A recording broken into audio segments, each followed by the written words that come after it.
this lecture, we will be studying various terms such as MRP or MRP1, which is also called the Materials Requirement Planning, MRP2, which is also called Manufacturing Resource Planning, and ERP, which is the Enterprise Resource Planning. So what are these terms? These are just the software system used to manage the data. The difference between them is the volume of data that the company needs to manage. So if the production facility of the company is huge, then the volume of data also increases. So these software systems are used to manage those data. The difference between different terms MRP or simply MRP1, MRP2 and ERP can be understood by this picture over here. So in the bottom, volume of data is lesser, and as we go up from MRP to MRP2 and ERP, the volume also increases, and also the data complexity also increases. The MRP or MRP1 on the bottom contains the data for ordering and receiving the materials only. MRP2 contains all the data from manufacture right to the shipping of the product, and ERP consists of all the data in the centralized system, and it also contains data regarding the finances or purchase and everything. So let us read about these terms in detail. The first is MRP or MRP1, which is also called the Materials Requirement Planning. This is just used for getting the materials ready for the production. Generally, we make the master production schedule that directs how, when, and which products to make in certain timeline. MRP identifies how much of each material is needed in order to produce a product that is pre-planned and guided by the master production schedule. We will study about master production schedule in this course later. MRP identifies how much of each material is needed in order to produce a product. MRP is usually over after the material is received. So after the material is received before the production facility, we go to the MRP2. To manage more data in order to receive material, MRP2 is used. MRP is more robust level compared to MRP1 or simply MRP, and it involves various activities like forecasting and demand, production planning, capacity planning, quality tracking, etc.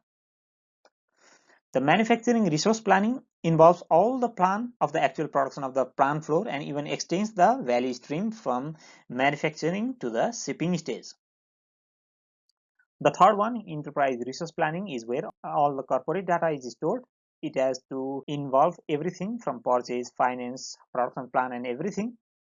The functional aspects of the organization is all stored in one unified system, and that's what we call the ERP or the enterprise resource planning. So making a summary, we go for the software system MRP or the materials requirement planning for ordering and receiving the materials. We go for the software system MRP2 or manufacturing resource planning when we go for anything regarding the manufacturing processes, including forecasting demand or making manufacturing plans, etc.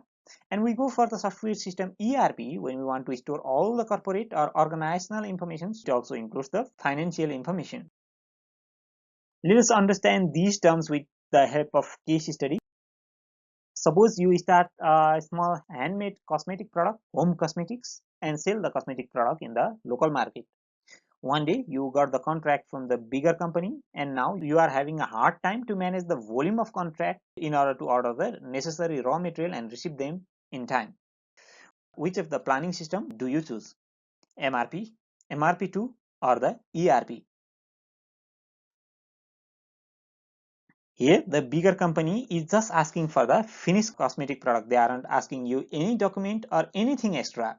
As you have a small business and you are trying to manage the planning in order to order and receive the materials, you are good to go with the MRP or the materials requirement planning.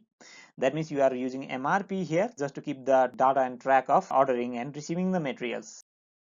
Next, suppose after some years in business, as you go on increasing your sales, quality and capacity, you are starting to get recognized by the big players in the cosmetic industry and suppliers. You are no longer a garage-based business. You have a small company with some employees and machineries for production and quality control. Suppose you qualify for the big company state suppliers for its highest quality vendor program. But in order to get inside the state suppliers program, you need to supply the state suppliers. Suppose that the name of the state suppliers is Nivea with details of suppliers, ordering, value stream, layout of the factory or the production process, inventory, manufacturing system design, shipping procedure, etc. So you felt a need to track and integrate all these data into one. So which of these planning system would you choose? MRP, MRP2 or ERP? The answer is MRP2 or the manufacturing resource planning, because you need more data about planning, suppliers, ordering process, inventory, shipping, etc. So here MRP is not suitable. Second, in order to supply for the big company state suppliers, which is run by the Nivea wants only the aforementioned data, so we are good to go with MRP2 only. We do not have to go with the ERP. We are not required here to require data or plan for all the corporate data, including finances. We are not required to give them the financial information. Let's see the third scenario. So far the scenario is you have been qualified for highest quality vendor program. Suppose coming to this level, your fame is so wide that you have been called by the big company again to qualify for its platinum vendor membership program. In order to qualify for the program, you need to show them that you have a centralized system to manage and record all the data, including procurement, production planning, and finances as well. Which of the planning system would you choose?